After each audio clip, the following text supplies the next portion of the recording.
Ketika ruh itu terjajah oleh nafsu dalam diri kita masing-masing,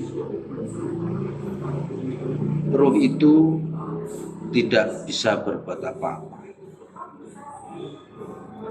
Berarti ruh masih jadi budaknya hawa nafsu. Berarti ruh itu belum merdeka. Tanda kalau ruh itu jadi budaknya hawa nafsu, yang dijajah oleh hawa nafsu, ruh itu mengikuti hukumnya nafsu. Apa hukumnya nafsu? Mengajak lupa hatimu terhadap Allah. Tidak hanya saja di luar sholat, tapi di dalam sholat pun dilalaikan oleh nafsu terhadap Allah. Nggak bisa kita ingat Allah pada saat kita sholat, sedangkan ruh kita masih diperbudak oleh hawa nafsu kita. Buka di dalam surat Al-Baqarah 257, antara ruh yang sudah merdeka dan ruh yang masih jajahan hawa nafsu. Al-Baqarah 257. Allah waliyul ladzina amanu yukhrijuhum minaz zulumati ilan nur. Ruh kalau sudah merdeka itu, ruh itu akan menjadikan Allah sebagai imamnya, bukan yang lainnya. Baik jasad melakukan sholat maupun aktivitas di luar sholat, tetap ruh itu menjadi makmumnya Allah. Kalau seperti itu maka ruh itu selalu dalam keadaan terang benderang, yukhrijuhum, akan mengeluarkan dari kegelapan, minan nur, menjadi atau menuju terang benderang. Sedangkan ruh yang manakala belum merdeka, alias ruh itu yang menjadikan nafsu sebagai imamnya, minan nur ila zulumat, akan kebalikannya, justru akan mendapatkan suatu kegelapan. Sampai kapanpun ruh itu akan menjadikan Allah adalah gaib. Allah itu adalah samar baginya, bagi ruh yang belum merdeka di situ. Terus bagaimana ruh itu supaya merdeka dari hawa nafsu, mujahadatun nafsu? Harus memerangi hawa nafsu di dalam dirinya masing-masing.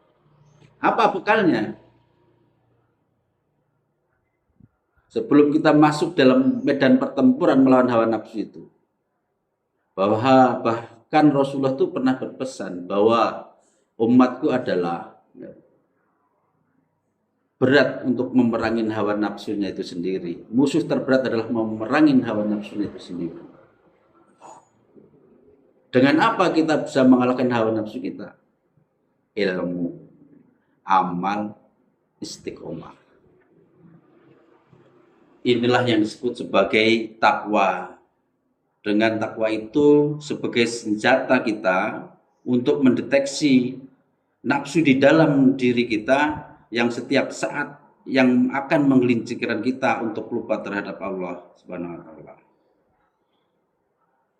Karena itu kalau ruh kita belum merdeka, kegiatan apapun yang kita lakukan, nafsu akan berperan di situ.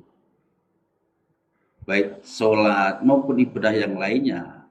Yang ruh itu akan mengajak, nafsu itu akan mengajak ruh itu untuk lalai terhadap Allah.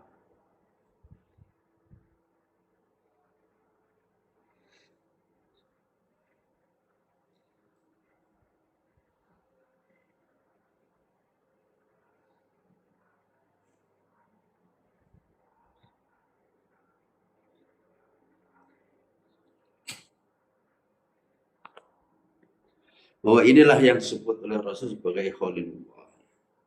Seperti itu.